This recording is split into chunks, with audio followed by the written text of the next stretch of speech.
Hello, everyone. This is Eddie Aparicio, and I'm joined by my co-host, Anthony Tuan Corral, and this is Buzzer Beaters, a podcast that is dedicated to basketball with an emphasis on the NBA. Buzzer Beaters is the property of GrumblingsMedia.com. You can find Buzzer Beaters at GrumblingsMedia.com, Rumble, YouTube, under the profile Grumblings Media, as well as your traditional podcast outlets such as Spotify, Google, Apple, and Pandora. You can also find us on Facebook and X, formerly known as Twitter. This is episode number 10. And for some of you who have not seen any of our previous episodes, the format is that both Tuan and I will host topics. And we play host to each other's topics with the intent of lasting about an hour with a maximum amount of content up to an hour. Sometimes we might go a little bit over. Sometimes we might go a little under, but that is the intent. So for this week, we are scaling it down. And the reason why we're scaling it down is because, it's winding down. We're down to the finals here.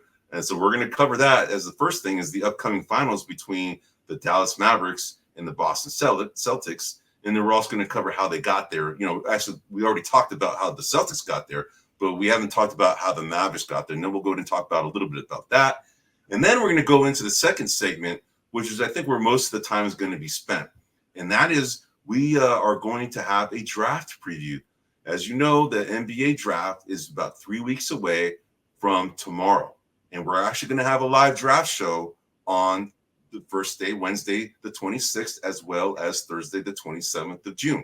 So in preparation, Tuan and I are dividing and conquering all 30 teams with we each of us are going to cover 15 teams. And we're going to try and get all through 30 teams. I mean, we're not trying to, we're going to by next week before the draft. So for this week, we're going to cover 4 teams total each, 2 from the East and 2 from the West, for each of us. And that should, like I said, should take almost the entire show. It might go a little bit over. So that's the intent.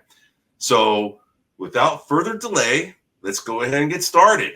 Yeah. So Tuan, last week, man, when we were doing this podcast, the Dallas Mavericks lost, that game again in Minnesota, in Minnesota, right? We thought it was going to be a sweep because of the way the Mavericks were looking against Minnesota, and it didn't happen, right? They didn't get swept, Minnesota. So then, game 5 comes, and then they did the gentleman's sweep. We all thought that Minnesota, oh my God, they're at home. They have a shot to maybe make this a series again, and lo and behold, it didn't happen. Minnesota, I think, had the attitude of, hey, man, we don't want to get swept. That was their whole freaking goal, it seemed like, right? Because then they, like any young team, we'll just show up. We're at home. We got all the momentum here. And nope, the Dallas Mavericks just played. They were playing lights out. They were taking to the Minnesota Timberwolves big time.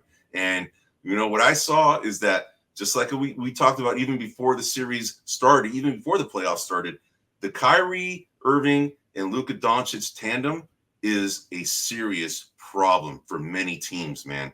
And, it became a problem for the Minnesota Timberwolves because the Minnesota Timberwolves, their strength is their bigs, right? Karl Anthony Towns and Rudy Gobert. And, of course, they have a great up-and-coming superstar in Anthony Edwards or Ant-Man. But you could see that the backcourt of the Mavericks was the difference, and they had no answer. The Wolves had no answer for them. What did you see, man? I secretly low-key held out hope that once when Minnesota did win that 4th game, that maybe they're going to come back and have still have my predictions in place. For those that remember, I had predicted a finals of Minnesota and Boston, so I kind of predicted that. What was interesting was, like we know, all sports are about matchups, and this was a horrible matchup for Minnesota. I didn't think it going in. I think you were on it a little more than I was. I was kind of, the bigs played really well. The Minnesota bigs played really well against Denver, and they were giving Jokic problems, and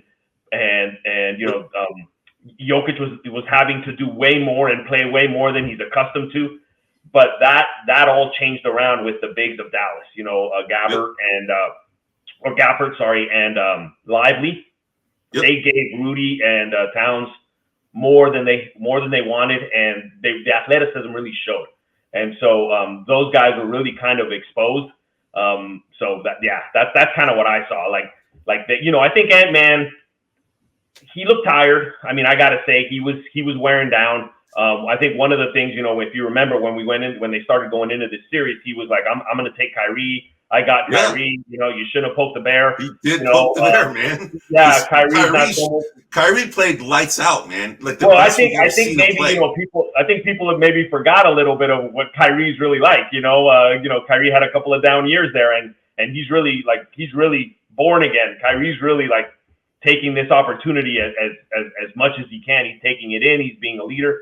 And so he poked the bear, and I think that trying to contain Kyrie wasted a lot of energy on Ant-Man. And, obviously, if you're not used to, a lot of offensive players tend to relax on defense so they can keep their energy for offense. It's rare that you have a player that can play that hard on both ends of the court for an extended period of time. And I think Ant-Man ran into some of that, as well as, he's young. This is probably the most basketball he's ever played in terms of consecutive games for a season. So, there's a lot of things that he's going through. There's growth, upon his career and upon his experiences. So I think he'll do well. But yeah, those are some of the things that I noticed. Yeah, but the thing is that, what I saw with, we pointed this out in our previous podcast, is that Anthony Edwards has arrived, right? But yes. What happened here is that because Dallas was so dynamic offensively with those two guards, right? I mean, nobody can guard these guys, one-on-one effectively. And it's going to be interesting to see when the finals come up with the Celtics, because they have the best defensive backcourt in the NBA, right? And they have other bodies like Tatum and Jaylen Brown who are long and athletic to create problems for those guys. So this is going to be a very interesting series upcoming. But, Minnesota had no answer for those guys. Most teams don't have an answer for those guys, right? But what happened is that because, Anthony Edwards pretty much called himself out to guard, Kyrie, he wore himself out, man. And the thing is that offensively, that team is very reliant on Anthony Edwards. And that was the glaring thing to me, is that Minnesota didn't have anything more than just Anthony Edwards. Karl-Anthony Towns was missing in action, man. He was the guy who was supposed to be offensively the guy that could be helping Anthony Edwards, but he was MIA for most of the series. And then he showed up a little bit, in game 4, so they avoided the sweep. And then he resorted back to the way he was, in game 5 when they got swept. But I don't think anybody was going to beat them, because Dallas was just focused, man. They were ready to go, man. And Jason Kidd had those guys ready to go, man. So I was impressed. I'm very impressed. I was too, and I agree. One thing about Towns is he's kind of a quiet scorer, like you don't really feel his impact on the court. You don't really, he's really multi-talented. I mean, he can do a lot of things well, but you don't feel him as like when Ant-Man's out there, you really feel the number one. You feel his presence. You feel, and and I'm sure that some of that also, was on him in terms of energy. Just having to carry kind of the psychological load. Other teams, you might have like a leader that isn't necessarily the leading scorer, or vice versa. Those things are divided. But I think on Minnesota, at least right now, Ant-Man's carrying a lot of the weight, both as a team leader, as an athlete, as, kind of trying to push forward. And so, I think it was a lot for him. I think, we should expect more and more. But this is, you mentioned arrived, right? So here's where you start to separate the champions from just all-stars and studs, right? So, like, at some point, you got to, Jokic has won a championship. Giannis has won a championship. Right. We'll see if, who wins this one and who's kind of going to be. I mean, Kyrie's already won one, so Kyrie knows what it takes. So you kind of start differentiating between the really good players and the ones that know how to win when it's time to win. Yep. So let me ask you this, man, before we move on to the finals. So who do you think was the difference on Dallas to what was their key to success? Who do you think it was? Would you say, was it Luka? Was it, PJ Washington? Was it Derek Lively? Was it, Kyrie Irving? Who would you say was the key to their success? Yeah. If you had to pick one. Sure. If I had to pick one, what I would pick, I'd pick Kyrie. And the reason I pick Kyrie is because I think that he really focused on when were his opportunities to take charge, when he should pass, when he should be aggressive. He was the glue. He kind of filtered through the whole thing and filling in. If Luka was a little tired, all right, give it to me. I'll take over for 5 or 10 minutes. We need passing. All right, I'll shoot left and I'll pass. So I really think very subtly it was him. If I need to create and then dish off to PJ so he can shoot up the three, then I'll do that. So Luka's kind of the obvious choice because he's such a handful. But I would say that Kyrie's new kind of, maybe it's not new. Maybe I don't want to slam him or say he was this or that, but I really feel like mature is not the right word, but he's very comfortable with himself right now. You can tell he's just very at ease.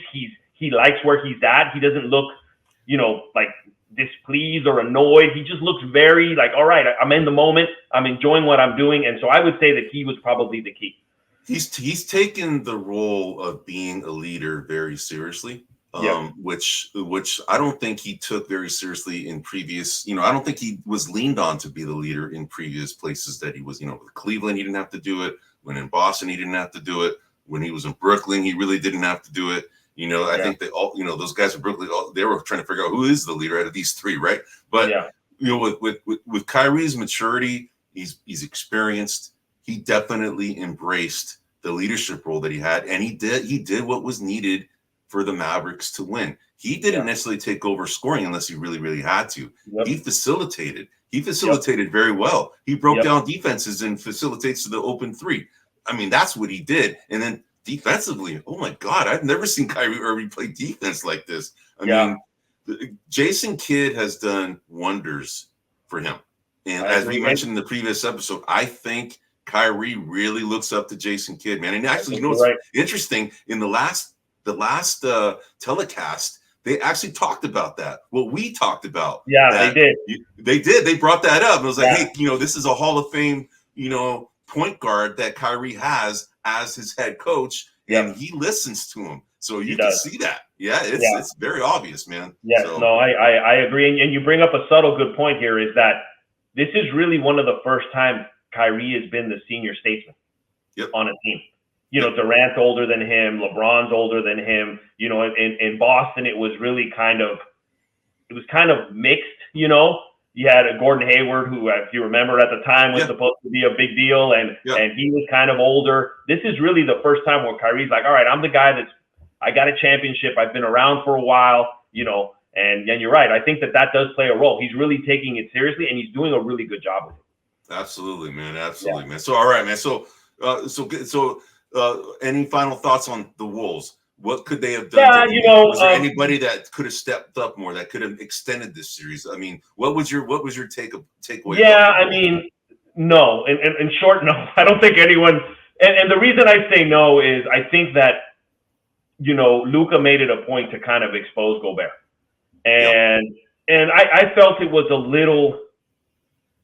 How would I put it? It wasn't fair to Gobert. Gobert was being asked to do things that he's just not capable of doing. He can't guard Luka out in the 3-point. I mean, he can't. I mean, we saw him try to do it to Steph. I mean, he's just lost out there. He's too long. He fumbles about. Obviously, he's one of the reasons they're there. But, I think the Wolves really going to need to look at their big men and, their defense. I mean, Karl Anthony Towns is a better defender. He can defend better, but he's not an aggressive guy. Gobert is a little more aggressive, but is just out of place when he's being stretched out. And no matter who Gobert was guarding, they found a way to get him on Luka. And then once it was out there, it was like, okay, I'm gonna take you this way, I'm gonna take you that way, and gave Draymond all the fuel he wanted to keep calling Gobert trash, which I don't think he is, but that's a little poke there. But so to me, I would say if Gobert could do more, but again, that's not fair. That's not who he is. He would have been the guy that really could have made a difference there. Yeah, no, I hear it. And did you hear about the Wolves, banning any post-game interviews because of Draymond Green's comments about Rudy Gobert? So it's interesting. I mean, they supported their fellow, Frenchmen, on their team, and I get it, but as they should. But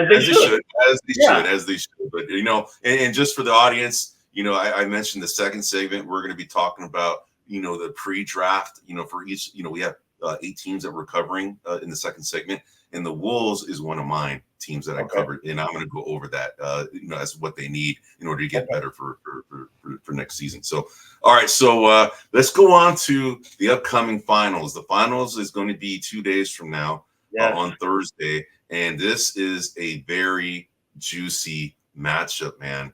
We already talked, like I already mentioned earlier, you have 2 dynamic offensive threats. You heard Stan Van Gundy say, on the telecast, they are the best scoring backcourt we have ever seen. Offensive, I think he said. Offensive scoring, best offensive scoring backcourt we have ever seen. And he clarified that, not saying that it's better than Steph and Clay, because those guys together do defense better than these 2 guys, although it could become the question based on how they also have 4 championships, right? So they also have 4 championships. Yeah, right. But as far as collectively, I mean, that's the reason why they're better right now, is because they have 4 championships, right? But, I will put a little asterisk on this though. Luka's like 6'7". That dude's a small forward, bro. He's not a guard. You know?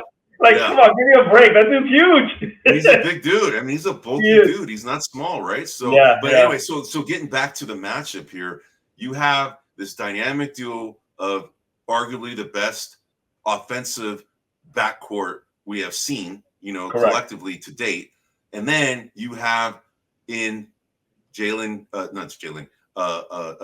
White and Drew Holiday, as the best defensive backcourt right now in the NBA, right? Correct. And then you have the versatility of Jaylen Brown, who can guard Luka. He's normally the guy is usually assigned to Luka.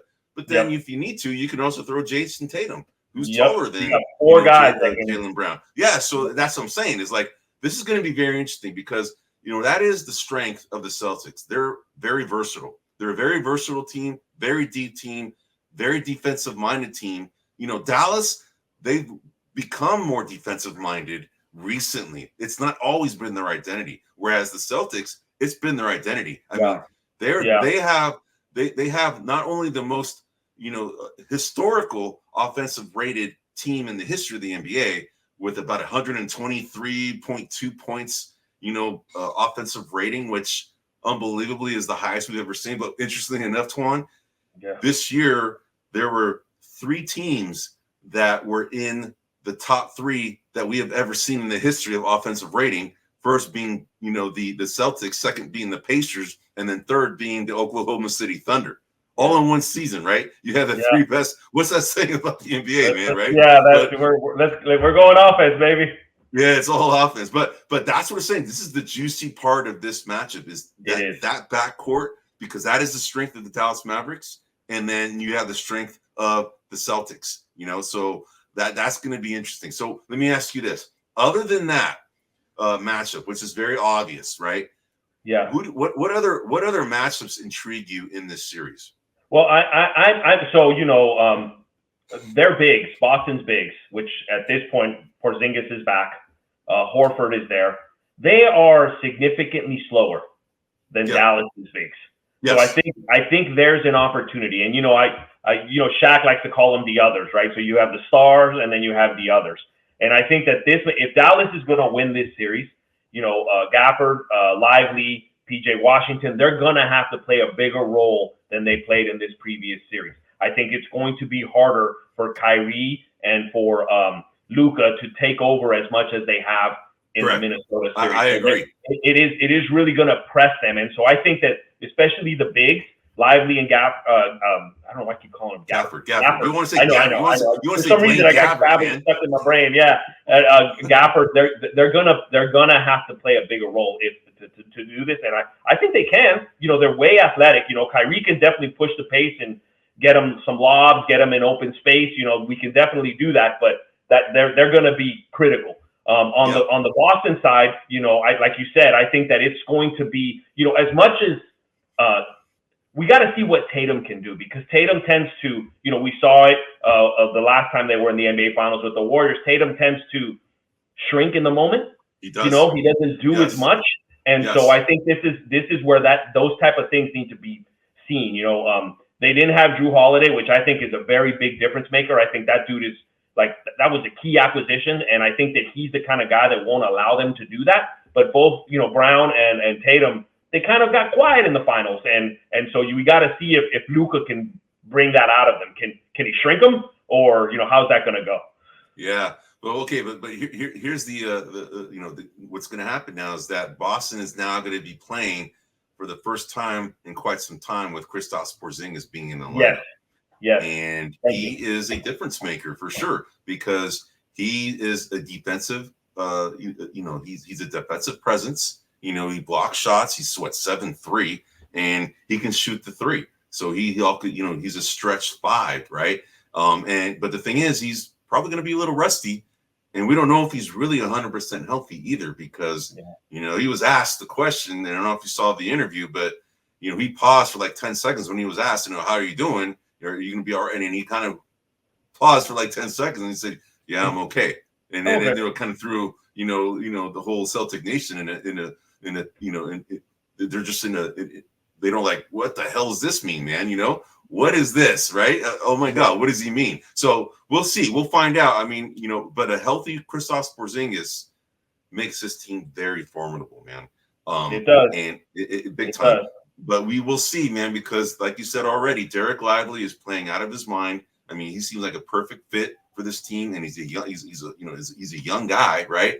A rookie. And then you got what is he, rookie or is he second year? I think he's a rookie. Anyway, so Lively's a rookie, yeah. Yeah, so Lively, and then you got Gafford. He's been a journeyman in the league. Kind of bounced around from Chicago Bulls to Washington Wizards, but he seems to have found a home here with Dallas, and those two bigs. It's going to be very interesting. They have, in my opinion, I think the advantage on the big side, and whereas the Celtics have the advantage from the versatility standpoint, right? But the bigs of Dallas are definitely more athletic than the bigs of the Celtics, and the overall athleticism, of Derek White, Drew Holiday, Jason Tatum, and Jaylen Brown. I think collectively their athleticism and their ability to play defense and offense almost at a similar rate, I think is going to be the difference, man. So I'm predicting. I agree, and interestingly enough, on both teams, the guys, the 4 players, I'm not worried about. I have no question marks about is going to be Luka, Kyrie, White, and Drew Holiday. I have no questions that they'll show up. It's everybody else that I have questions about, and we've talked about this in the past. Boston has had moments where they're just aloof, or they're not into it. And Luka's a killer. You give him, he starts smelling that, he's going to throw 40 on you before half, and so that's going to be really interesting to see, is the overall intensity level of Boston. Because they are definitely the more talented team, and they should be the favorites to win. I have no doubt, but they got to show up and they got to be there. Yep. No, I agree, man. All right, so let me ask you this before we move on to the next segment. Who's your X factor for each team? Okay, so my X factor for Dallas, I'm gonna go with Lively. I think he's a wild card. I think he's young. I think he's going to be going up against Horford or Porzingis, and I think if he stays active, he can make the most of those opportunities. And then for Boston, I mean, I just brought him up. I don't necessarily think he's an X factor, but I think Drew Holiday is going to be the guy that's going to keep everybody together. He's the guy that's going to kind of, hey guys, get on my back. We're going to do this type of mentality. So that's the two guys that I would kind of pick from each team. Okay. For me, for Dallas, my X factor is going to be a very underrated guy because I think this guy is going to be very key in being able to defend, a Tatum or a Jaylen Brown. And I think he has the ability to hit big shots. He's been actually shooting pretty decently. He just is not very offensive minded because he's there to play defense. And that's Derek Jones Jr. I think Derek Jones Jr. is going to be an X factor for the Dallas Mavericks because of his versatility from a defensive standpoint. He's athletic enough to be able to create issues defensively for Tatum as well as Brown.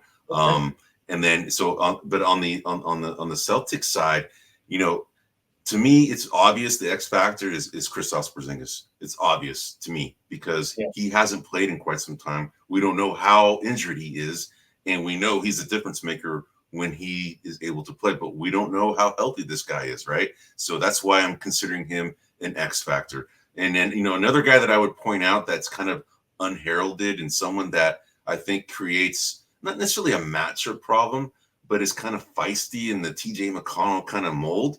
Yeah. Peyton Pritchard, man. Yeah. I'm calling Peyton Pritchard. Yeah. Peyton Pritchard's another one who I think could create some havoc and be somewhat of an X factor if he gets enough playing time. So those are my guys. So no, good picks. This is a good right pick. on, man. Yeah. So all right, man. So let's go on to the next segment, man. So all right. Like I mentioned, we're going to be doing a live draft here on June 26th, which is 3 weeks away from tomorrow. And Twan and I are essentially going to cover 8 teams per week. Not necessarily 8 teams. We're going to go 8, and then 6, right? So to cover 30 teams. But we did this so that we kind of have a lot more knowledge before this live draft, right? And so the teams, like I picked 2 teams from the East. Twan picked 2 teams from the East. I picked 2 teams from the West.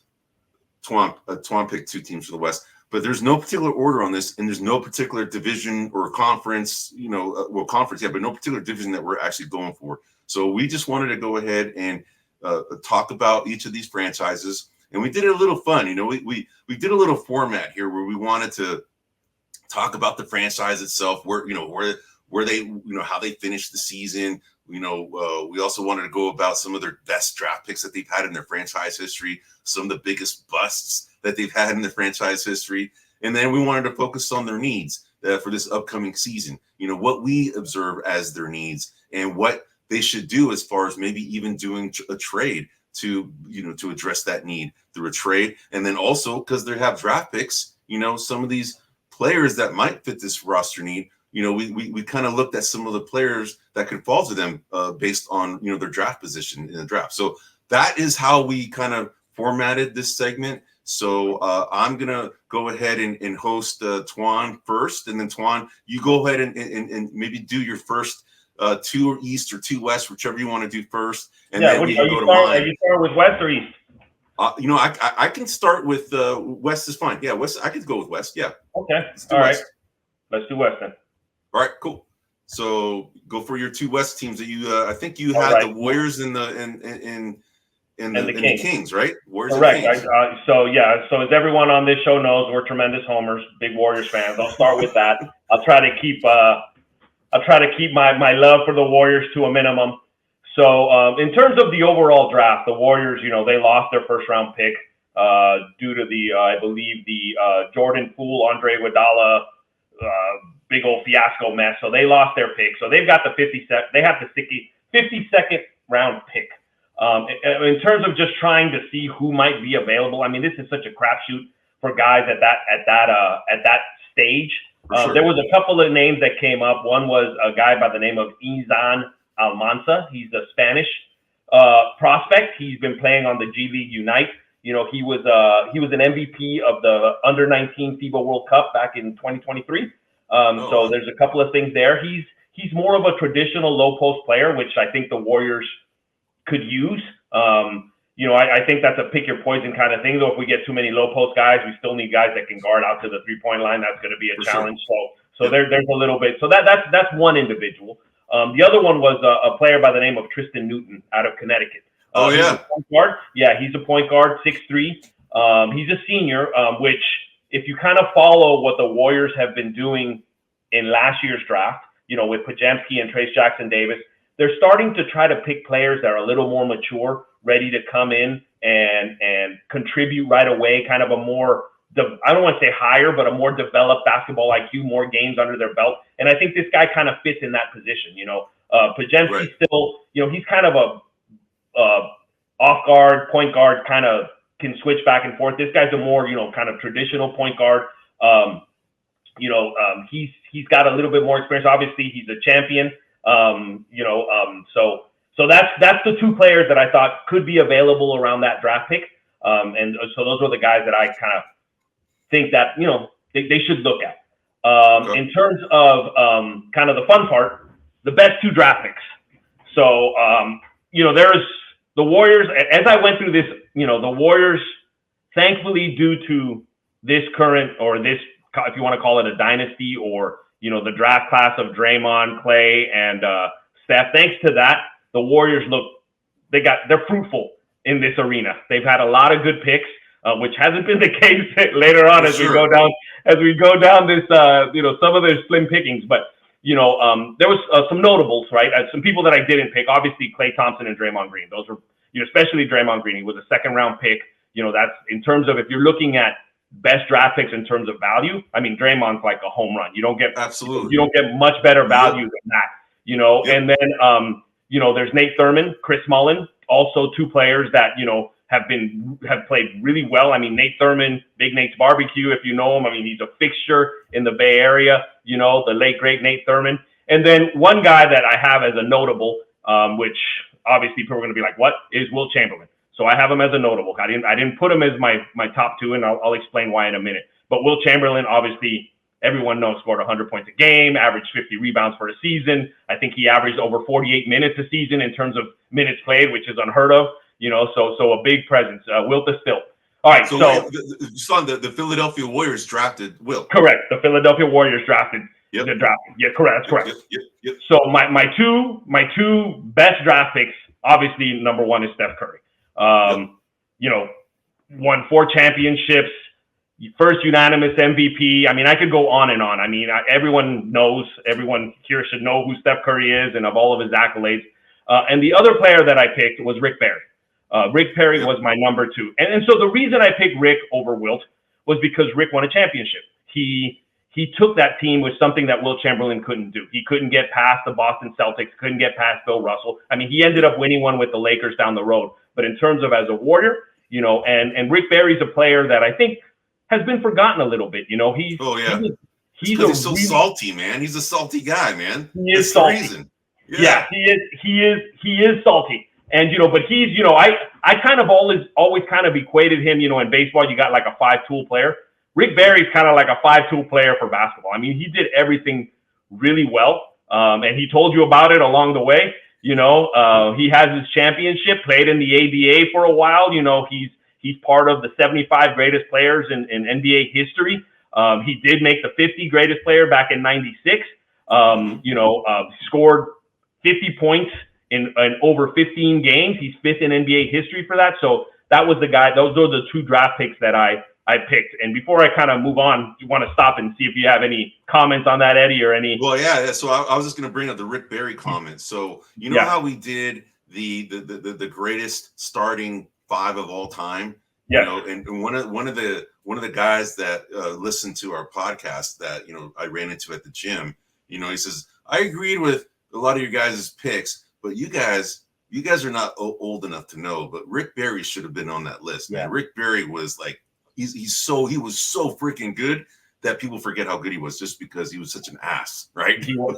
People didn't like him, right? So I just wanted you to commend you for picking somebody that most people probably wouldn't have picked, but he's kind of the forgotten man, He is, but in terms of in terms of Warrior history, he's one of the key guys. I mean, he's the only. I mean, him and that team that won the championship, or was I think 74. Would have been the only champions up until Steph Curry and then got drafted. So, Okay, awesome. Moving on to my worst 2 draft picks. So anybody who's a Golden State Warrior fan, the first name I'm going to say is a no-brainer. Everyone knows. So that's Chris Washburn. 1996, it was the number 1 pick. He didn't do well. He had drug problems. He was pretty much out of the league within the first 2 or 3 years. He had a real tough time. I don't want to beat up on him, but when you look at that draft, some of the things that I had to look at, we could have drafted Ron Harper, who ended up playing a lot of games for Dallas. He was a really good player. We could have drafted Steph's dad, Del Curry. He was available in that draft, which would have been interesting. And then Arvydas Sabonis, which he didn't come till much later, but we definitely could have drafted Arvydas Sabonis, which is up in Sacramento. Domantas Sabonis' father, who, for those of you who don't know, was a very, very good player, one of the best passing centers I've ever seen. And he didn't join the NBA probably until he was much older. His body was beat down a little. He had knee issues, but even at that stage, he came into the NBA and was really, really impressive. Made a splash, man.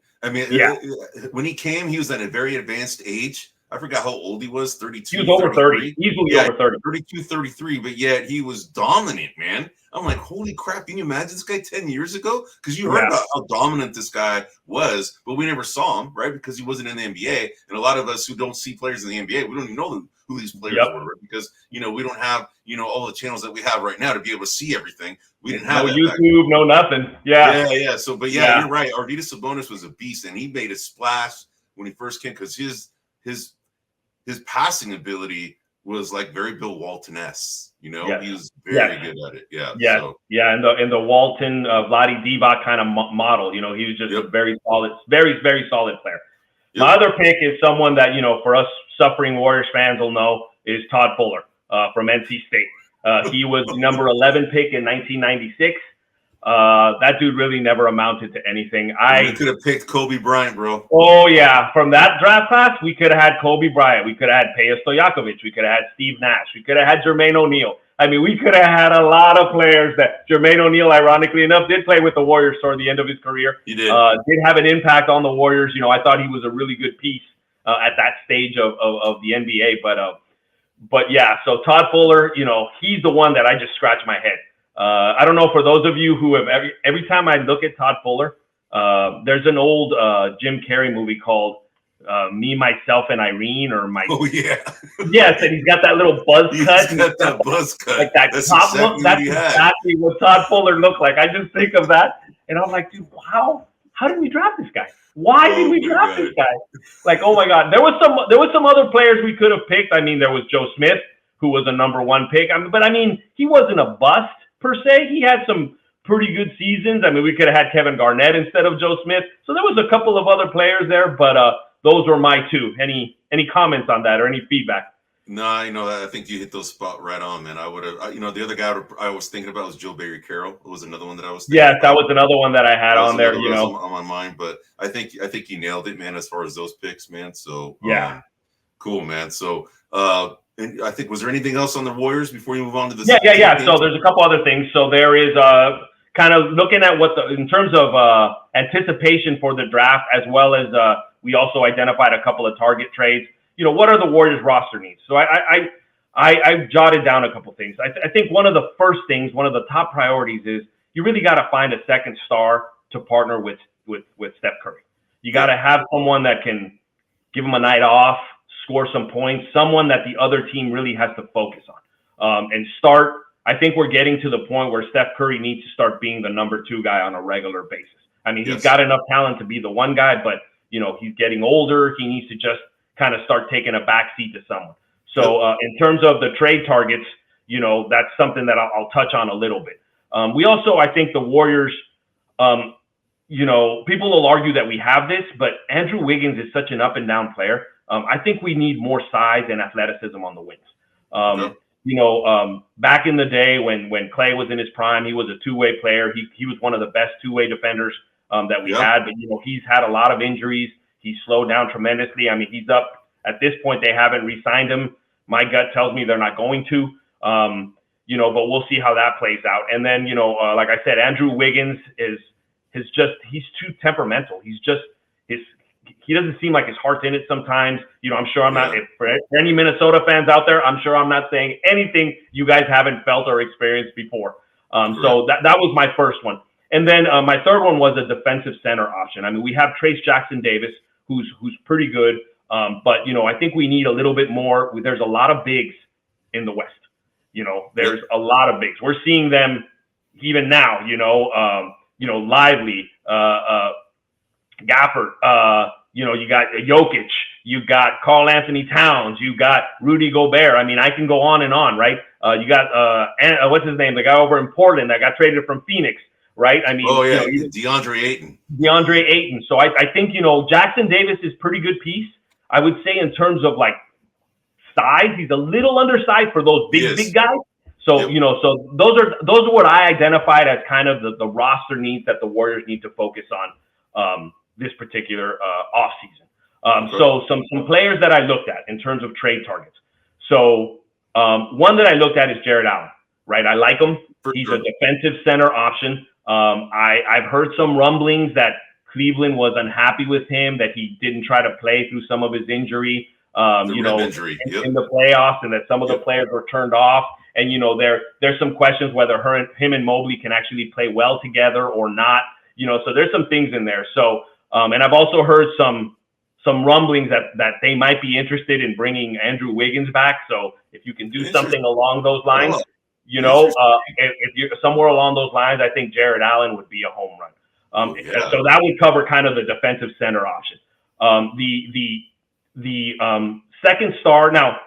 I'm trying to keep this realistic on my end, right? Obviously, you can go, hey, we'll draft Kevin Durant, or maybe we'll trade for Kevin Durant or something. Those things are a lot harder to do.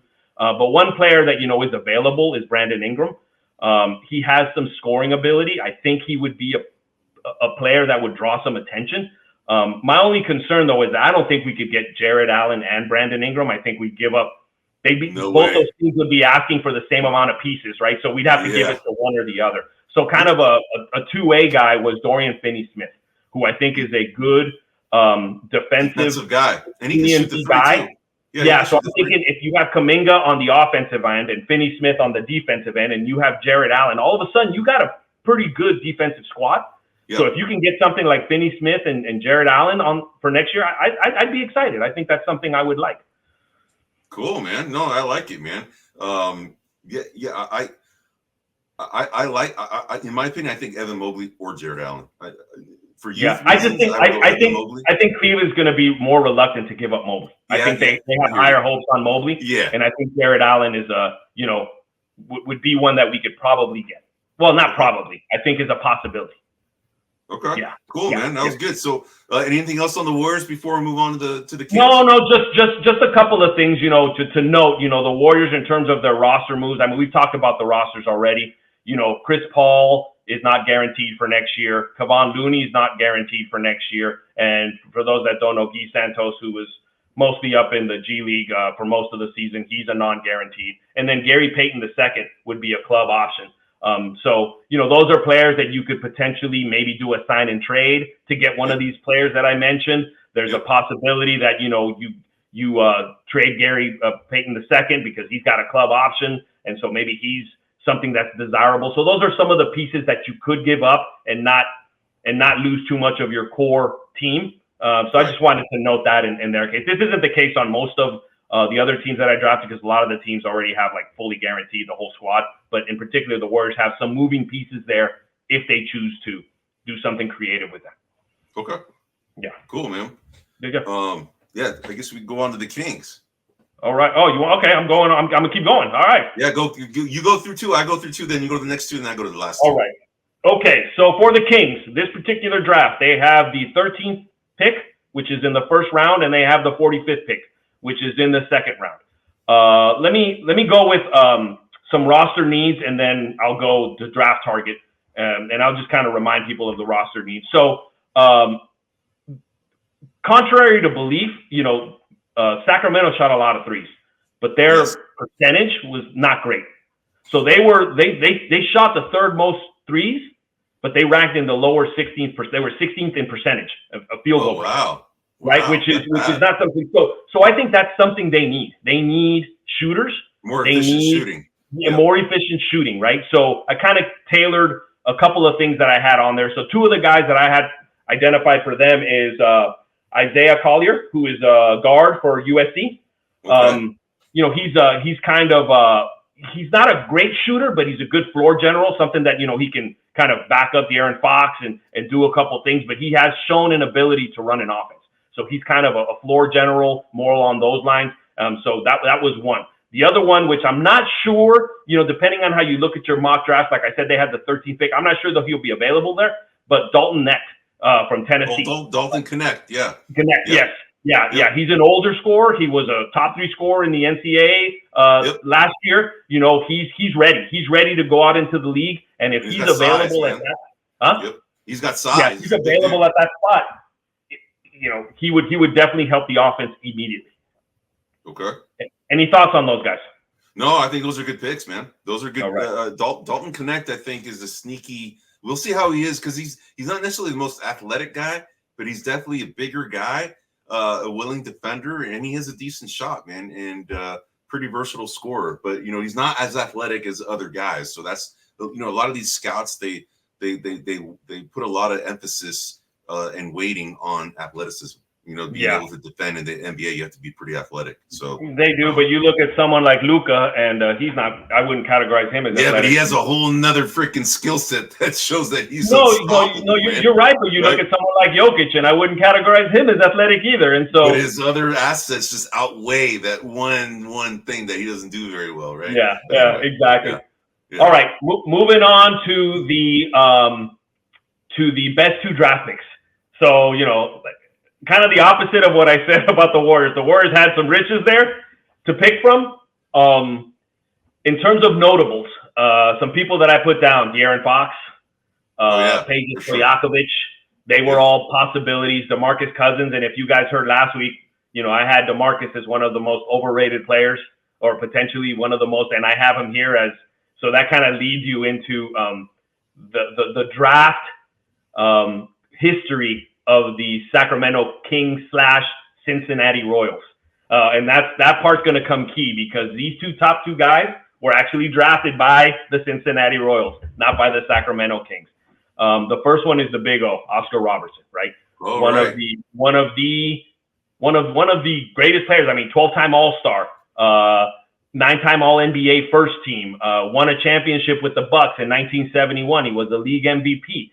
So he's a well-known name. He's a solid player. I mean, I think he'd be top 2 draft picks on most organizations if they drafted him.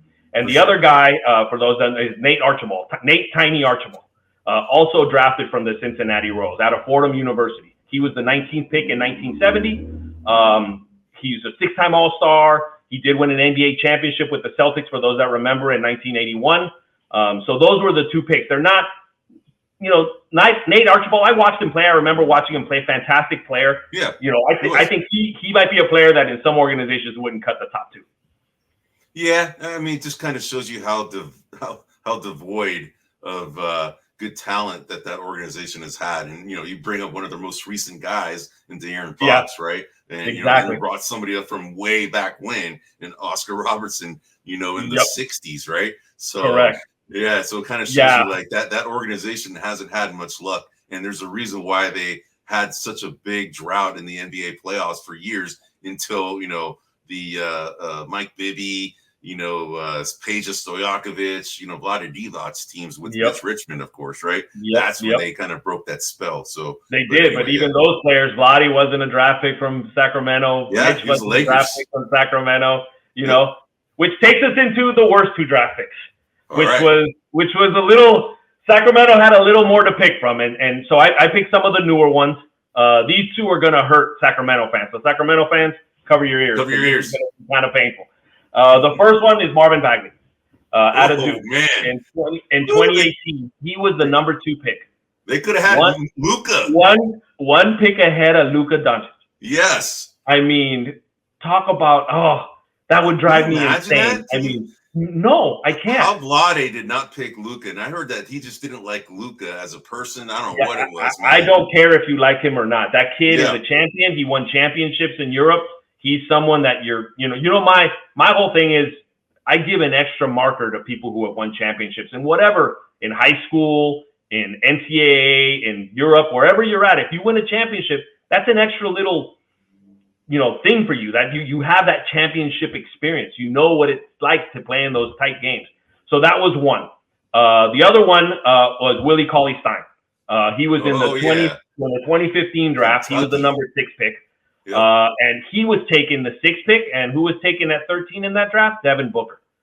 So you could have had, you could have had a Sacramento Kings team that had Luka. And now, obviously, this is coulda, woulda, shoulda. If they drafted Booker, maybe they wouldn't have been in the draft for Luka. I mean, there's things that can affect it. But imagine having players, both Luka and Devin Booker, on your squad with De'Aaron Fox, with some of the guys they have.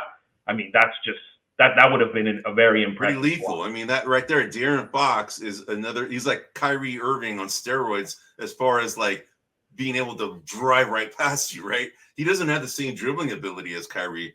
But Kyrie doesn't have the same speed as De'Aaron Fox, so that would be the dynamic duo on the guard level to have both. That would be a serious backcourt.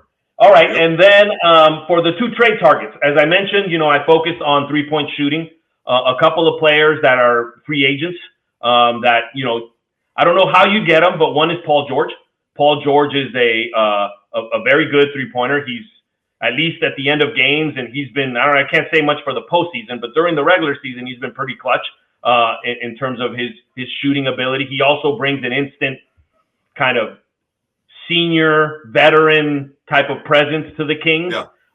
So I think he's one guy, and the other one is Mikal Bridges, who's also a pretty decent shooter, a very good defender. So those are two trade targets that I didn't really get into who they could trade for them or who they could pick up in lieu of them, but those two guys are both free agents.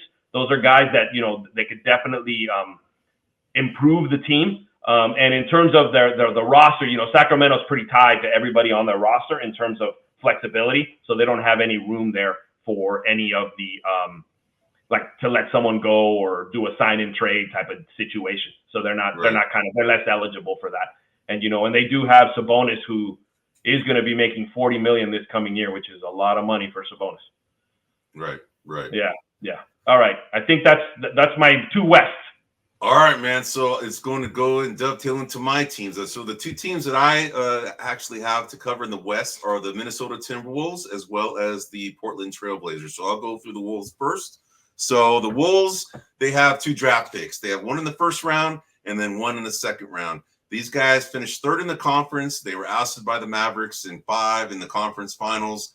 So they are really close, right? They are really, really close. So if I were to look at their roster needs right now, I think we had talked about this earlier, as we were, talking about the playoffs. They need another scoring threat, man. I mean, they do. Anthony Edwards is carrying a load, man. So they need somebody else to help them out. The other thing that I also think that they need is another younger starting point guard.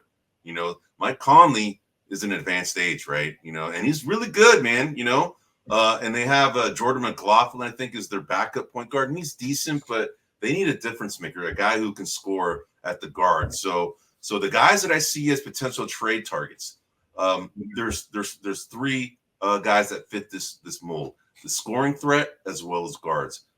So the first guy that I pick is DeJounte Murray of the Atlanta Hawks. I think this guy would be tremendous for the Minnesota Timberwolves. Yeah, because he's a defensive beast. And he's a very good offensive player. So he would be a guy that I think that they should go after. Another guy is the guy from Portland is Anthony Simons. He's also a very, very good, not a defensive. He's a decent defender. He's not great, not like DeJounte Murray, but he's a very good scorer, and he can take the load off for Anthony Edwards. So he's another guy I think they should target. And then the last guy would be a good fit. I think from a scoring standpoint, I think he'd be, make them a 3-7-foot team is Lauri Markkanen.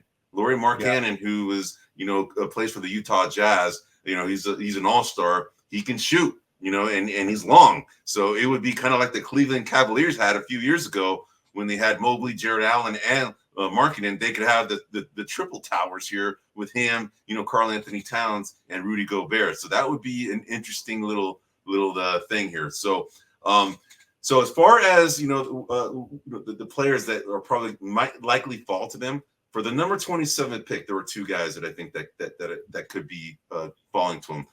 One is Tyler Kolek from Marquette. He is a point guard / shooting guard, so a combo guard. He's a 6'3" guy.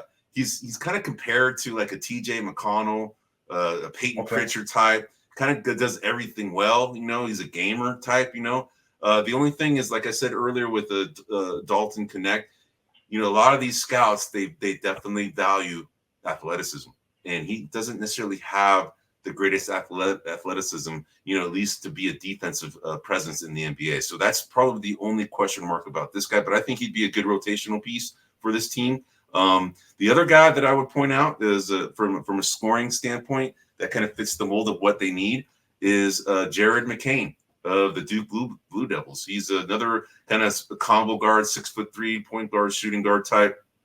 He's compared to, I don't know if you remember the guy from Michigan State, Bryn Forbes, played for the San Antonio Spurs. I mean, I think this guy probably could be better than Bryn Forbes. I mean, Bryn Forbes was a good defense. Anybody from Michigan State, they're good defensive players. And Bryn Forbes is a good defensive player. The only thing is he's kind of smaller size, and his 3-point shooting was okay. It wasn't great. So I would say that this guy has definitely a better ability to be better than Bryn Forbes.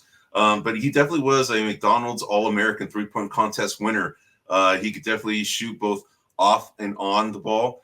So he has actually good free throw shooting skills. So I think that he could be a good fit. Although a lot of scouts say he's not really explosive enough, but he's definitely a scorer, and I think that's what these guys need. As far as the 37th pick, there's a couple of guys that I think could fall to him. There's one guy at Kentucky by the name of Jackson Robinson. He's a 6'7" shooting guard, small forward. He's kind of a long, athletic, NBA-ready, big, athletic guy. He's also one of the better shooters in the draft. He had a 44% 3-point shooting percentage. And did that at a high clip, a high volume clip. So he's also a very good free throw shooter and wingspan. Wingspan is what these scouts love, man. So I think he would be a good fit. He also has good ISO ability, can shoot off the dribble. So he's a very versatile guy at 37 for the Timberwolves to target. And then the last guy would be, remember Creighton, Baylor Shireman for Creighton. He's I don't know if you remember the game against Oregon, Creighton and Oregon were just going at it, and this guy just saved them, right? Creighton. So he's a 6'7" guy. He's a bigger guy. And the interesting thing about this guy, he's not an athletic guy, but he's the first player in NCAA history to amass 2,000 points, 1,000 rebounds, 500 assists, and 300 3-pointers. First time it's ever been done is this guy. Yeah, right. Pretty incredible, man. But he did it in 5 years. He's a 5-year player. But, he's one of these guys who's like a Dalton Connect, Tyler Kolek. He's got kind of in that mold. They're not very athletic, but he's kind of a gamer type. So I think he could be a good fit for him. So, but those are my draft picks. And then, as far as DeJounte Murray, Eddie, you got me. That's sneaky, huh? That's a good one, huh? No, and I think it's attainable for them. I mean, if they want to trade for sure. Towns or Gobert, or something along those lines, that would be that'd be a good move for them. That's a great fit, man. Because it moves Conley to the backup point guard. Yes, it gets Murray leading the point. You got a pretty big backcourt now. No, I like that. I like that one. That's a good one. Yep. Hey, we'll see, man. We'll see what happens. So as far as the top two picks in their history, I mean, you can't argue with. In 1995, Kevin Garnett, high school player, 5th overall pick, Hall of Fame guy, very good, defensive presence, great leader. You can't argue. He's one of the best that franchise has seen. And then the second guy that I put as a top draft pick that this organization has ever seen or franchise is, of course, the current Anthony Edwards. I mean, he's being compared to Jordan from an athleticism standpoint, and he's a confident guy, a lot of swagger. We called that out earlier. I think this guy is going to be considered they're one of their best draft picks that this franchise has seen. And what's interesting enough is that there was another player, but he never played for him. But Ray Allen got drafted by the Timberwolves, but they traded that pick, to the Milwaukee Bucks. Ray Allen, the guy that we couldn't remember last week. Yeah, no, I know. Yeah. Ray Allen, man. I had a couple friends going, God, Ray Allen, damn it. Just yelling at the freaking computer, man. It's Ray Allen, damn it. Anyway, dude, we're old, man. We can't remember everything. Sorry, man. So that's it for the Wolves, for those youngsters out there, those are two recent or more newer players. Just keep in mind, Minnesota hasn't been in the NBA. I think they got in 1984, 88? In that range, yeah, they're somewhere in there. Yeah. So they don't have a long history like some of these other squads, to go way back. So just something to keep in mind. So those are two pretty good picks given the time span. Right. They haven't been around that long, so that's a pretty damn good. So and then the last two before I move on to the Blazers, the last two is the top two busts in their history. So the very first guy that I'm gonna point out is the other guy that we mentioned in a few podcasts ago. That the Jonte Porter, how he got banned from the NBA. Yeah. Well, this other guy is the other guy who got banned for the NBA for life, and that's OJ Mayo from USC. OJ Mayo. He was the 3rd overall pick, and he didn't live up to the hype. I mean, this guy was highly regarded as the best player in that draft, and was the best high school player to come to to the college ranks at that time. So, but he just couldn't get his crap together, man. He had all the talent in the world, all the potential in the world, and just could not make it work. So I think he's number one as far as the all-time bust. And the next guy, man, this is gonna haunt those Minnesota Timberwolves fans, man. Johnny frickin' Flynn in 2009 from Syracuse, or not Syracuse. It was Tennessee. He was taken 6th overall, and he was right in front of Steph Curry, man. And, Steph Wardell Curry. Steph Wardell Curry, they could have had it. Can you imagine if Minnesota had Steph Curry, man? Jesus. Oh, no, I don't want to imagine that because the Warriors been cursed long enough, dude. I'd be like in misery. So anyway, that's it for the Wolves. So the next team that I covered on my list is the Portland Trailblazers. They have 4 draft picks. They have 2 first-rounders and 2 second-rounders. They were 15th in the conference last year, so they're not a playoff team. Their record was 21-61. They definitely have a lot of roster needs, man.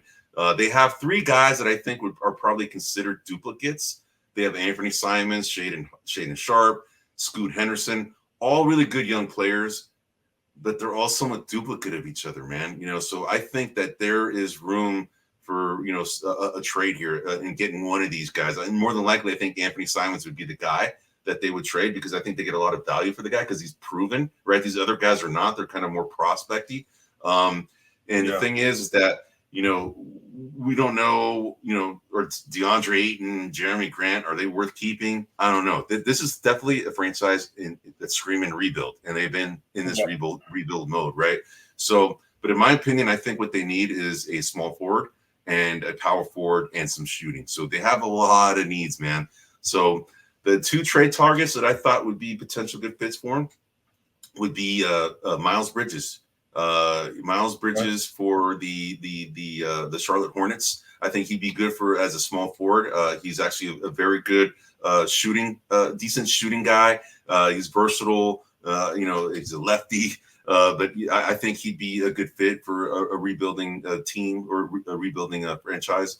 And then the other guy, I think we saw in the playoffs that the New York Knicks could actually do pretty well without Julius Randle, man. I mean, he could have helped. But, I think they also kind of showed that maybe someone like an Isaiah Hartenstein who's cheaper and can do a lot of, not necessarily exactly the same as Julius Randle. It's not the scoring threat of a Julius Randle, but maybe they don't necessarily need that at that level, right? So I think he would be a potential good fit for them as well. Hartenstein made Mitchell Robinson expendable, which is someone that I struggled with between him and Jared Allen in terms of defensive bigs. But go ahead. Yep. So, so then the draft, there's 4 draft picks here, man. So they have the number 7 pick. The number 7 guy I think that's probably going to fall to him is Stephon Castle of UConn. He's a 6'6". I don't know if you remember him, but that guy is like super, super athletic. He's physically gifted. He's just a really good defender. Really good defender, right? He's the freshman, right? Yep. Yeah, he was the one that I thought had the best championship game. But he's like an uber great defender, right? And he fits the mold of kind of what the NBA guys look for, right? The teams look for people that are willing defenders that are able to essentially develop their offensive skill set, a la kind of like a Paul George and Kawhi Leonard, who were kind of the same mold, right? Jimmy Butler, we touched on in the past. Yeah, it seems to be easier to teach offense than it is to teach defense. For sure. And then defense. Yeah. I mean, the defense takes a lot of energy, man. And if you can go ahead and guys typically are very good defenders are usually in better shape, right? Because they have to be, right? Yeah. So he's a guy that I think would fall to him at number 7. At number 14, there's a guy by the name of Tyler Smith for the G League. He's a power forward, about 6'10", 225 pounds.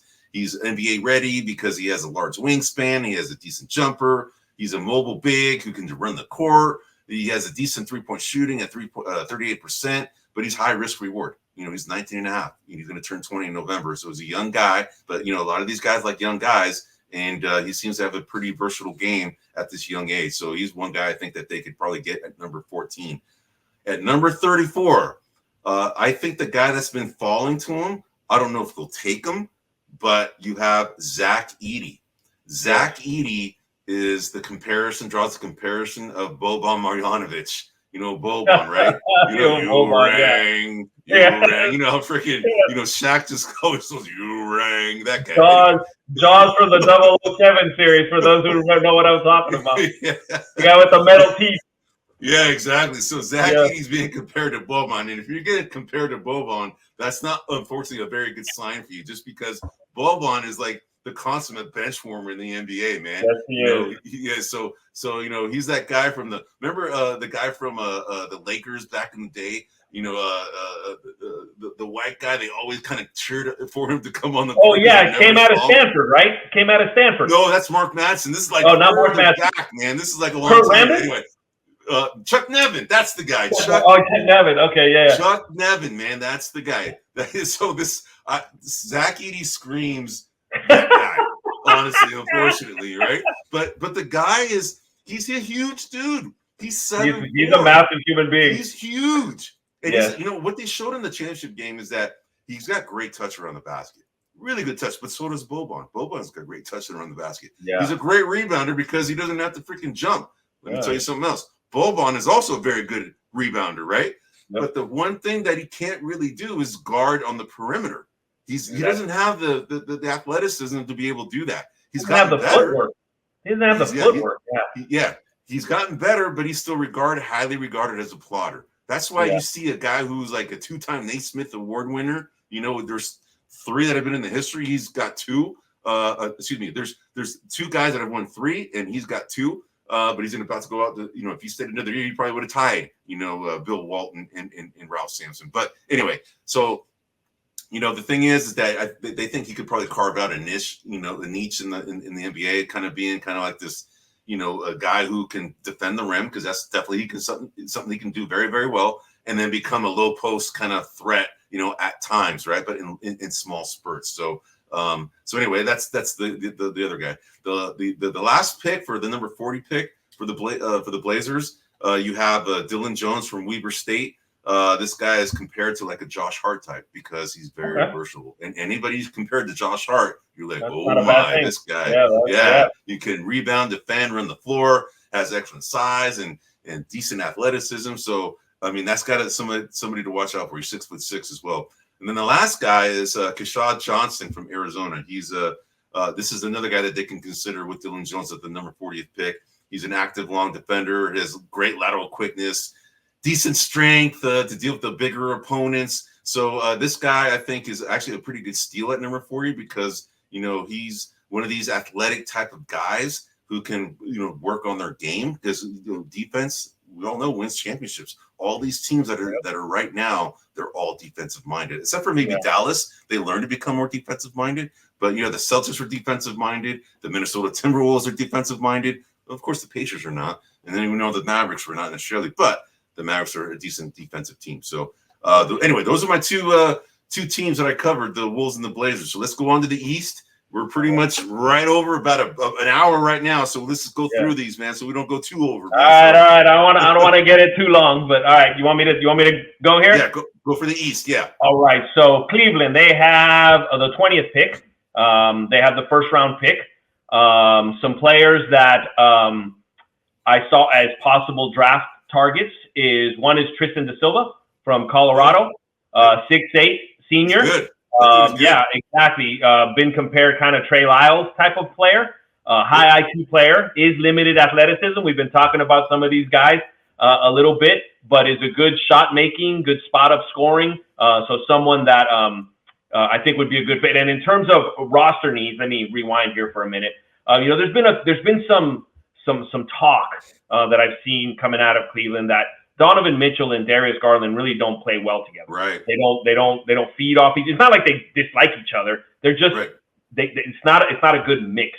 So I think that if I had to look at my crystal ball, my guess is that if they're probably going to trade Garland, and they're probably going to maybe. So anyway, so that's something. Another guard to work with Donovan Mitchell would be a need. They need more size in the backcourt. They need more size in the wings, as you could see kind of in against New York, or it was New York, right? Yeah, against New York. So those are some of the things that we're looking at. And, Tristan De Silva is 6'8". He's a larger guy, which would kind of fill some of those needs. The other guy was potential is Tyler Smith. He plays for the Ignite. He's a power forward. He's a 6'9" guy, 224 pounds. Yep. Exactly. Yeah. So Channing Frye type of player. So trying to speed everything through here. All right. In terms of the best 2 draft picks, the number one guy. I mean, everyone knows who the number one best draft pick Cleveland's ever had, which is LeBron James, right? Sure. So I mean, you can't argue that. The number 2 was kind of interesting to me, so I was kind of going through it, but ended up with Kyrie Irving because Cleveland's one of those teams that have not drafted very well. And so Kyrie Irving, who's a very good player, has his ups and downs in the leagues. We talked about that a little bit, but I had him as the number 2 guy, and I think most people that will watch this are familiar with LeBron James, are familiar with Kyrie Irving, so I won't go into all their accolades, but 2 very highly decorated NBA players. No Brad Daugherty, man? No Brad Daugherty? No Brad Daugherty, man. No Brad Daugherty. He was in the mix, but the NASCAR loving Brad Daugherty, man. Yes, Brad. All right, now on to the worst 2 draft picks. The first one, Anthony Bennett. 2013. Big time. Oh my God, that guy. 2013 Jeez. Number 1 pick. UNLV. Correct. And if I remember correctly, he was drafted while LeBron was in Miami. If I remember correctly, because I don't think he was drafted under the LeBron regime. But some players they could have had instead of Anthony Bennett, Victor Oladipo, C.J. McCollum, some guy named Giannis that you may have heard of. But again, Giannis is a little unfair. I mean, he was a very raw player. I think he was drafted in the mid-20s. He wasn't like highly touted, but Rudy Gobert was another player they could have had. So that is, he ended up being a very raw player. One interesting little fact about him is it took him, he didn't score a basket until his 5th game in the NBA, which is, right. When you think about it from that perspective, that's a little unnerving when you're the number 1 pick. You figure it'd take you 5 minutes to score your first basket, not 5 games. In his rookie season, he averaged 4.2 points, 3.3 rebounds. It was averaging 12.8 minutes. Was shooting 36% from the field. And I guess he shot some threes. I don't know why, but he was shooting 25% from out there. So that's number 1. The number 2 bust of all time for the Cleveland Cavaliers, and Eddie will remember this guy, DeJuan Wagner out of Memphis. He was the number 6 pick, 2002. Some players they could have had in lieu of DeJuan Wagner: Amari Stoudemire, Caron Butler, Tayshaun Prince, Carlos Boozer. In his first 47 games, he was doing pretty good in terms of just average points, minutes, but was only shooting 37 from the field. And this isn't 37% from 3-point. This is 37% from the field, right? So that's not very good. And so he would play 55 games. He was kind of injury prone. He had a lucrative colitis, so he had some serious injuries. Ended up, he had to have half his colon removed. He ended up kind of not playing. Colitis. Yep. Colitis. Yes. Yep. And so he ended up not playing very much for the Cavs and ended up trying to play for some other teams and never mounted to much. Let's see. In terms of trade targets, so I had a couple of interesting trade targets for them. Some players that, I don't know I think Darius Garland might be a little better player than Obi Toppin, but I think Obi Toppin would be an interesting player to play. He's athletic, he's quick. Cleveland's one of the faster teams in terms of up and down in the league. I think he would increase that pace. He's a little more lively. So he was one guy. And the other guy that I had on here was someone that Eddie and I know well, which is Moses Moody. I think Moses Moody would be a pretty good trade target for them. I think he's a bigger guard. I can actually envision him playing well with Spider Mitchell. Because he's a level-headed player. Nothing fancy, but I think it's something that would play well. So those are kind of the 2 trade targets. I didn't go too glamorous for them. I think they have a lot of things that they need to do. And so those are the 2 players that I had for that. And I think that's it. All right, moving on to the Pistons, the Detroit Pistons. Right. They have the 5th pick in the first round. and the 53rd pick in the second round. In terms of roster needs, they've had a lot of injuries this past year, so it's made everything a little foggy. Who can play well? They had a lot. They obviously have a lot of young talent, but they do need more leadership. They need talent in every place. They need more shooting. They need a lot. They need everything, man. They do need a lot. So I had two interesting trade targets for them. One was Zach LaVine. Zach LaVine is a scorer. He's good at the 3-point line.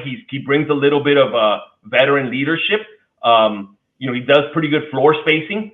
Some of his best games were playing with Lonzo Ball. Cade is sort of similar to Lonzo, so I think that it would improve Zach LaVine's kind of overall abilities and scoring and numbers. So that was one guy. The second guy is a little controversial, but Draymond Green. Draymond Green is the guy. Back home. Because for a particular reasons, Draymond Green definitely brings leadership. I mean, whether it's good leadership, bad leadership, he brings leadership. He brings defensive intensity. He'd go back home.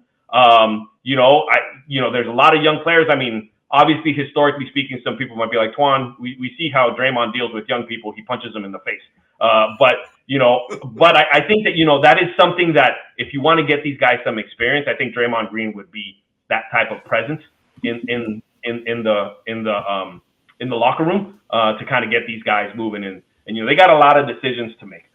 In terms of draft targets for them, and they had I'm going to butcher this name. So Matas Buzelis. I don't know. Good luck with that one, bro. I don't know. yeah, exactly. He's a 6'9" guy, 197 pounds. His pro comparisons has been those of Hito Turkoglu, who, for those who remember, played for the Sacramento Kings. Oh yeah. That was one draft target. The other draft target is Cody Williams out of Colorado. He's kind of a small forward, power forward combo guy, 6'7".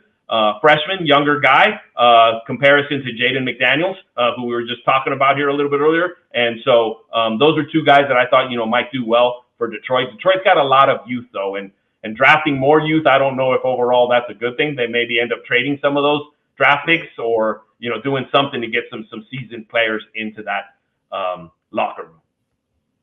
All right, Eddie, I didn't go by draft picks. All right. Best two draft picks. All right, Detroit Pistons. They have a rich history. So some notables for Detroit: Bob Lanier, Joe Dumars, Grant Hill. All notables. Potentially. So the number one, in my opinion, the number one best draft pick that the Pistons have ever had, and this is because of value, is Dennis Rodman. He was the 27th pick. Oh wow, that is good value.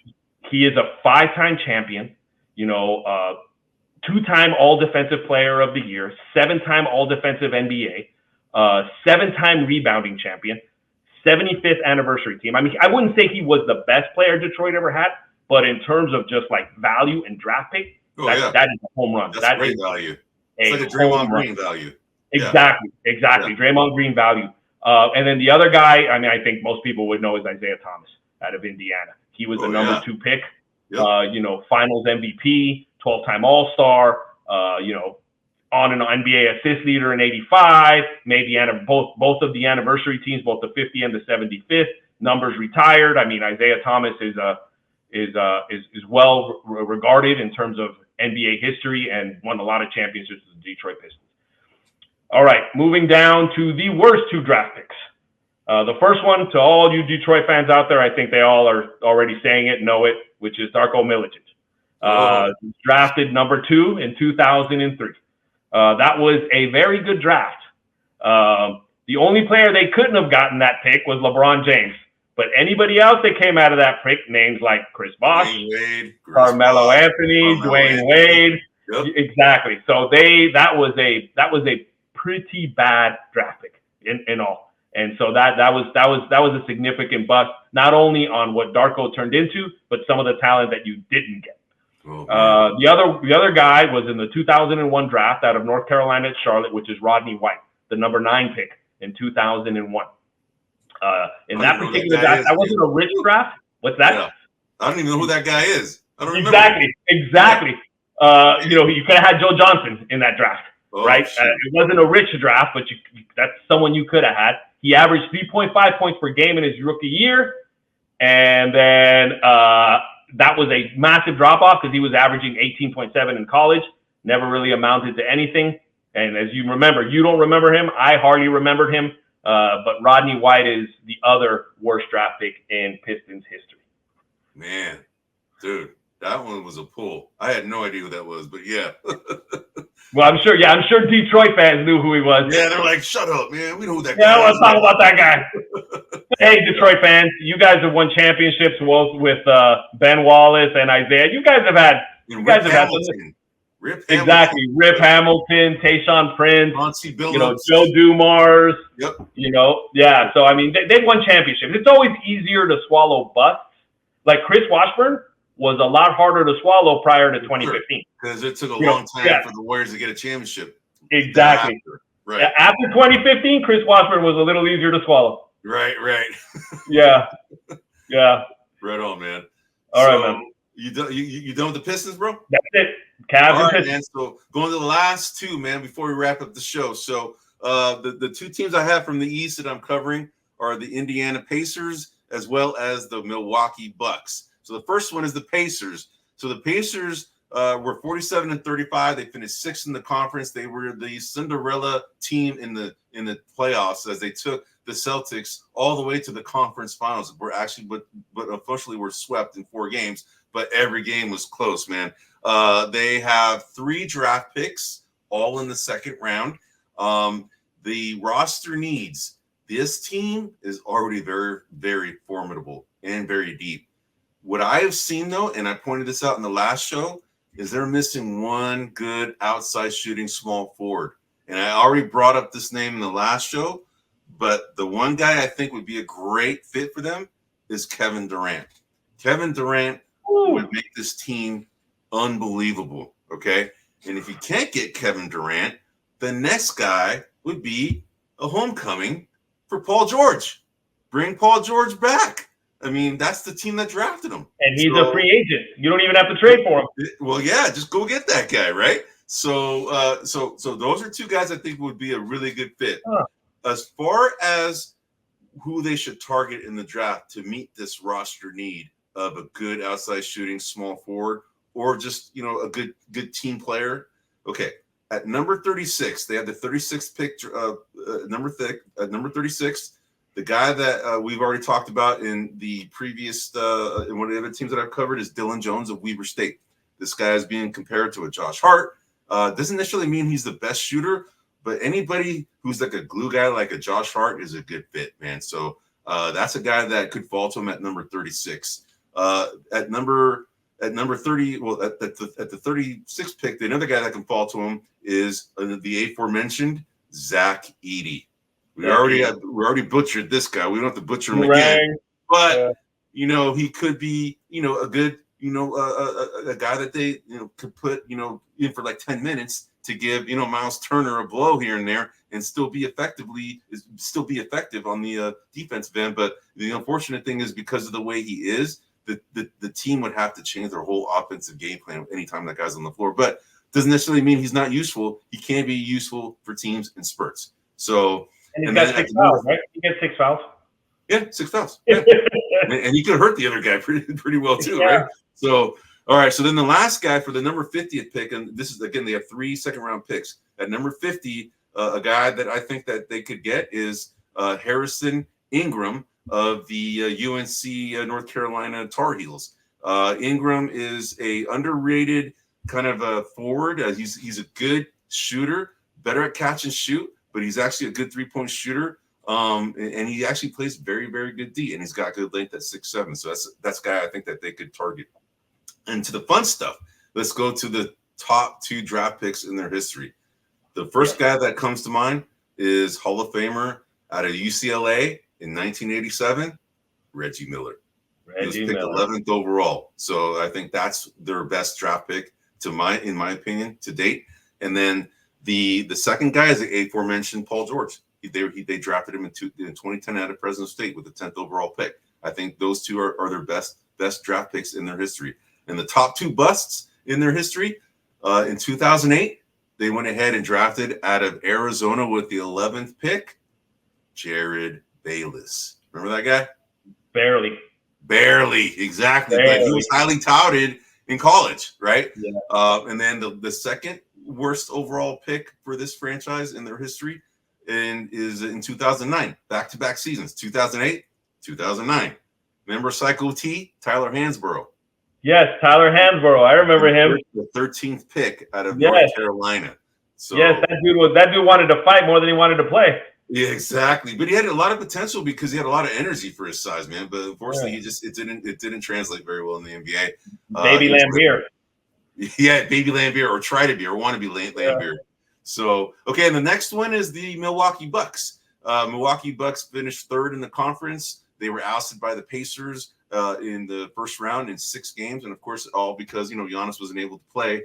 And unfortunately, that's their best player. And as they fought, but unfortunately, they just can't do without their best players. So they, in my opinion, I think that their needs are they just need another freaking scorer. Chris Middleton is a scorer, but he's injury prone. He's getting older, right? The team is already good defensively, so they need and in my opinion, they kind of show that they were slow in the playoffs. Unfortunately, they just they just don't have the speed to keep up like with Indiana. So in order to to compensate for that, I think they need a better scorer than Chris Middleton. Chris Middleton at this point in his career is probably a good number 3 scorer, not number 2 scorer. So let me ask you this. Yeah. I mean, obviously they gave up Holiday for Dame. Do you think Dame is not the scorer he once was, or do you want to score like a big wing scorer? Correct. I'm going for a wing scorer. Okay. Okay. Yeah. So, but yeah, Damian Lillard also had some issues in the playoffs too. Like he had some, I think it was hamstring issues, so he wasn't 100% either. And that I mean, he missed a game, I think, in the playoffs, and that just sealed their fate right there. But yeah, it's more of a wing. Yeah. So thanks for pointing that out because they do have Damian Lillard. So the 2 trade targets that I have, actually, there's more than 2 trade targets. So the guys that I have here that fit that mold, I've already mentioned Kevin Durant. All right. I thought he would be a good fit for the Indiana Pacers. I think he'd also be a good fit for the Milwaukee Bucks. He'd be a good fit for a lot of these teams. Exactly. But see, the thing is that, Kevin Durant is at his point of his career that he wants more championships, right? And he can pick on where he wants to go, right? So these 2 teams are teams that are fighting for a championship in the next 2 to 3 years. And that's what he wants. So that's why I think Indiana would be a good fit as well as the Milwaukee Bucks. So to get on my soapbox here for 2 seconds. Yeah. KD, if you wanted more championships, why the hell did you leave the Dubs? I'll get off my soapbox now. Anyway, he wanted to be with his buddies, man. Come on, man. He wanted to be with his buddies. We saw how that worked out. We saw how that worked out. Yeah. Anyway, all right. So another guy that they should probably go after is the aforementioned Paul George. He'd be another good fit that fits that mold. Good scoring, taller guy, small forward type. Another guy is DeMar DeRozan. DeMar DeRozan is a guy that fits this mold. He's a great scorer, man. He's actually even better at 3-pointers than ever before. He was always kind of the king of the mid-range, but now he's actually a decent scorer from the outside, further than the mid-range. So he's a guy to target. And the last guy I would say is D'Angelo Russell of the Lakers. The guy actually has emerged as a pretty damn good player, man. And he played very well for the Lakers. He's a bigger guard, and he can shoot, man. When he gets hot, he can shoot. The last guy, he can create his own shot. I think he's done in LA, by the way. I think the LA don't. Yeah, that's what I'm saying. This guy would be a great fit for him. Yeah. And the other guy that I think that they should go ahead and target is, and unfortunately, I don't think they're going to be able to get him because I don't think this team will ever give this guy right now. Is Tyrese Maxey. Tyrese Maxey is a restricted free agent next, But of course, restricted. No one's getting Maxey. Yeah. So, but that's another guy that fits that mold, right? So, all right. So then, as far as they have 2 draft picks. They have a pick they have 1 draft pick at the 33rd pick. They have the 2 guys that fit this mold is Cam Spencer of UConn. Cam Spencer is a 6'4" shooting guard. He actually has a very, very good shot. He's compared to like a Max Strus, Corey Kispert. We all know he has a brother that plays for the Warriors, Pat Spencer. Very athletic guys, man. They're considered one of the best shooters. He's actually considered one of the best shooters in the draft. He shoots at 44% at 5.6 attempts per game, which actually is a pretty good clip. That's pretty impressive. So Cam Spencer would fit that mold. And then Jared McCain is another guy we already talked about at Duke.